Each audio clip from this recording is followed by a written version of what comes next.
Assalamualaikum warahmatullahi wabarakatuh. Salam guru penggerak. Pada kesempatan kali ini, kami akan memaparkan tentang tugas modul 1.2 Ruang Kolaborasi Presentasi tentang Nilai dan Peran Guru Penggerak. Sebelumnya, perkenalkan kami calon guru penggerak Angkatan 7 dari kelas A kelompok 2. Ada Ibu Ika Karmila Rahman, Ibu Irmayanti, Ibu Alivia Nur Iriandari, Bapak Muhammad Harun Amir, dan Bapak Fahrul. Sebagaimana yang kita pahami bersama, bahwa tugas utama seorang guru penggerak adalah mewujudkan profil pelajar Pancasila. Guru penggerak harus memahami dan menjiwai nilai-nilai dan peran dari guru penggerak. Adapun nilai dari guru penggerak yaitu berpihak pada murid, mandiri, reflektif, kolaboratif, dan inovatif. Selanjutnya, peran dari guru penggerak yaitu menjadi pemimpin pembelajaran, menggerakkan komunitas praktisi, menjadi coach bagi guru lain, mendorong kolaborasi antar guru, serta mewujudkan kepemimpinan murid. Berikut ini adalah kekuatan nilai yang menonjol dari masing-masing anggota kelompok kami.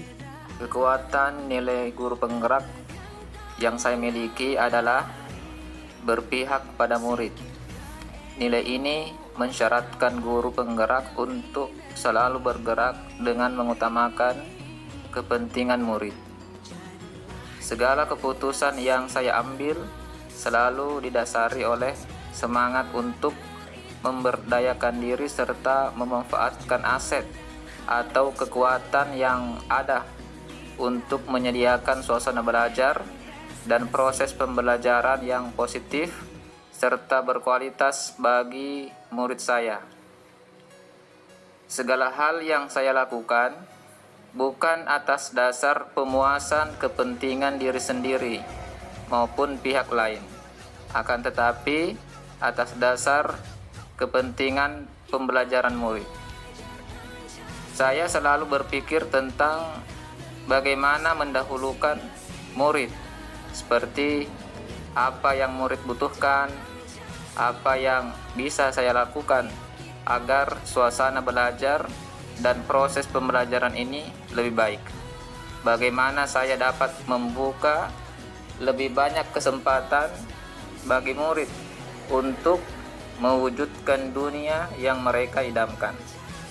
Mandiri berarti seorang guru penggerak mampu senantiasa mendorong dirinya sendiri untuk melakukan aksi serta berkenan mengambil tanggung jawab atas segala hal yang terjadi pada dirinya sendiri.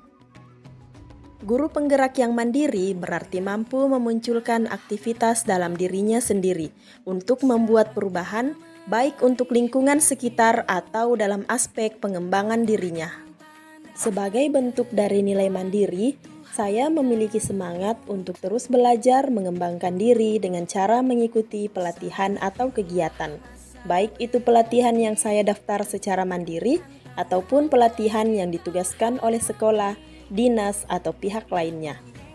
Beberapa pelatihan yang pernah saya ikuti antara lain pelatihan daring pemanfaatan TIK dalam pembelajaran matematika SD, diklat daring masif dan terbuka atau didamba, pelatihan fasilitator pembelajaran digital, dan berbagai pelatihan seri guru belajar yang disediakan oleh SIMPGP, serta pendidikan guru penggerak yang sekarang sementara saya laksanakan.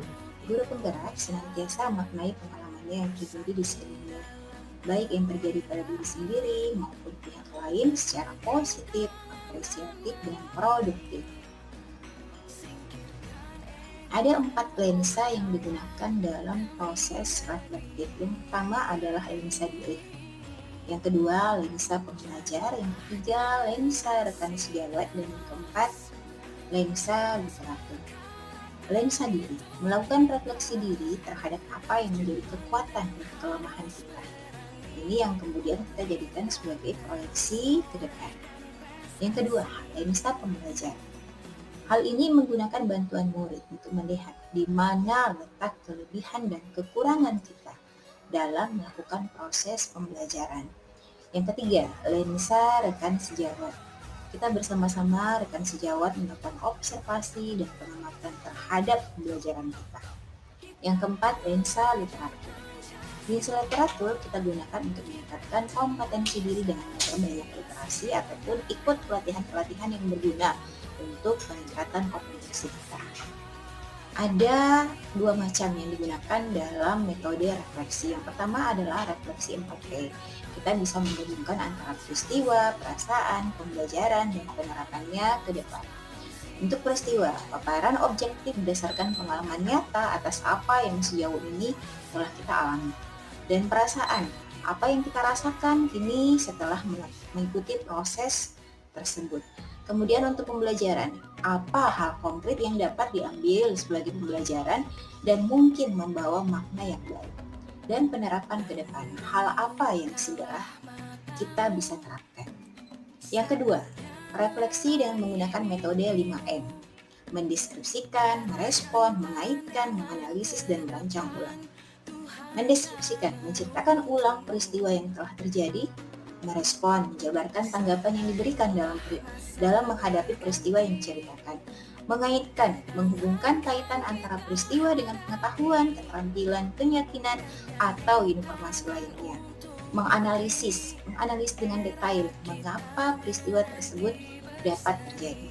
Yang terakhir, merancang ulang, menuliskan rencana alternatif jika menghadapi kejadian serupa di masa mendatang.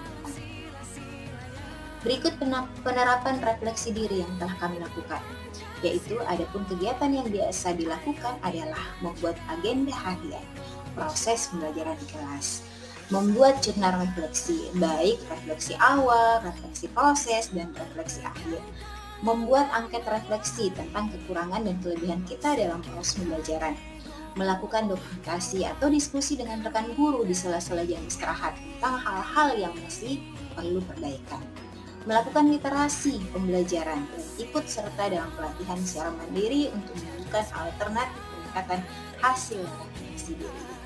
Membangun hubungan kerjasama yang positif dengan semua pihak demi pengembangan proses pembelajaran, berbagi ilmu dan pengalaman, serta merangkul dan menjalin komunikasi dengan semua pihak, sehingga saya dapat menjalankan salah satu nilai guru penggerak, yaitu kolaboratif.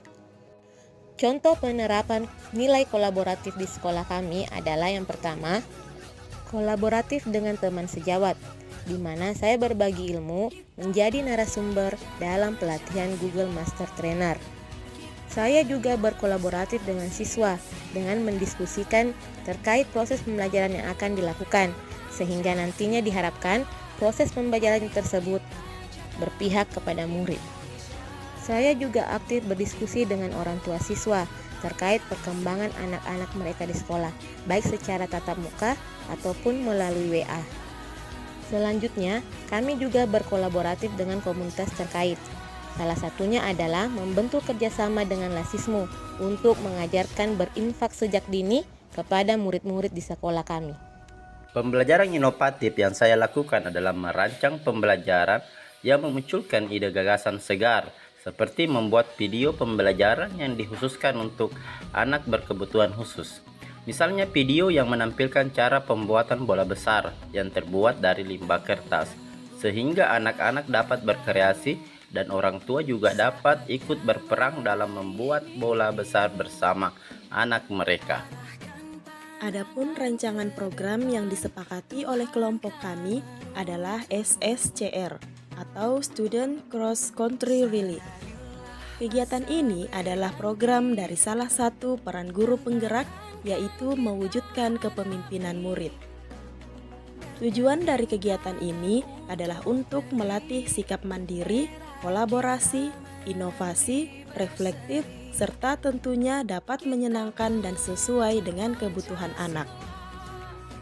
Selanjutnya, strategi pelaksanaan dari kegiatan yang kami rancang, yaitu yang pertama berkoordinasi dengan kepala sekolah, kedua menyusun jadwal kegiatan, ketiga sosialisasi terhadap guru, murid, dan juga orang tua murid, keempat mempersiapkan segala kebutuhan dari kegiatan, yang kelima pelaksanaan kegiatan, dan yang terakhir evaluasi dan rencana tindak lanjut kegiatan. SSCR adalah kegiatan di mana murid secara berkelompok akan dibawa melintasi alam, melewati sungai, sawah, pegunungan, dan jalan setapak. Dalam kegiatan ini akan disiapkan beberapa pos, di mana setiap posnya murid akan diberikan pertanyaan yang berkaitan dengan pelajaran. Mereka hanya dapat melangkah ke pos selanjutnya jika mampu menjawab pertanyaan yang diberikan. Berikut ini adalah nilai yang muncul dari kegiatan SSCR sesuai dengan profil pelajar Pancasila. Pertama, beriman, bertakwa kepada Tuhan Yang Maha Esa, dan berakhlak mulia. Dengan melintasi alam, para murid akan lebih sadar akan kekuasaan Tuhan Yang Maha Esa, sehingga dapat memperkuat rasa keimanan dan ketakwaan mereka kepada Tuhan Yang Maha Esa. Selanjutnya yang kedua, bernalar kritis. Dengan adanya pemberian pertanyaan pada tiap-tiap pos, murid dapat menggunakan kemampuan nalarnya untuk saling berbagi dan bertukar informasi tentang pertanyaan yang diberikan. Yang ketiga, bergotong royong. Murid dapat berkolaborasi dan saling membantu berpegangan tangan, terutama dalam melewati jalur seperti sungai, mendaki, dan melewati pematang sawah. Kolaborasi dapat terjadi bukan hanya antar murid dalam kelompok, tetapi dapat juga terjadi antar murid dan guru pendampingnya. Yang keempat, mandiri. Setiap kelompok dapat menyelesaikan semua rangkaian kegiatan SSCR ini dengan tetap semangat dan saling menguatkan agar dapat sampai pada tujuan akhir mereka. Yang kelima, ada kreatif. Saat melakukan perjalanan, murid dapat menggunakan pakaian sesuai kesepakatan kelompok mereka. Selain itu, masing-masing kelompok juga diminta untuk menyiapkan yel-yel penyemangat dan ice breaking bagi kelompoknya masing-masing. Di sini, murid dapat membuat sesuai dengan kreativitas kelompok masing-masing. Yang terakhir, ada berkebinekaan global. Berkebinekaan global dapat ditumbuhkan dengan cara membuat kelompok murid secara heterogen. Jadi, dalam satu kelompok, diupayakan murid berasal dari suku, agama, ras, dan kelas yang berbeda-beda. Adapun kesimpulan dari rancangan program kami yaitu dengan kegiatan SSCR ini diharapkan dapat membantu menggali potensi murid dan mewujudkan profil pelajar Pancasila bagi murid, sehingga guru penggerak mampu berperan untuk mendorong murid dalam meningkatkan kemandirian dan kepemimpinannya di sekolah. Demikianlah tadi pemaparan dari kelompok kami. Terima kasih. Wassalamualaikum warahmatullahi wabarakatuh. Salam guru penggerak.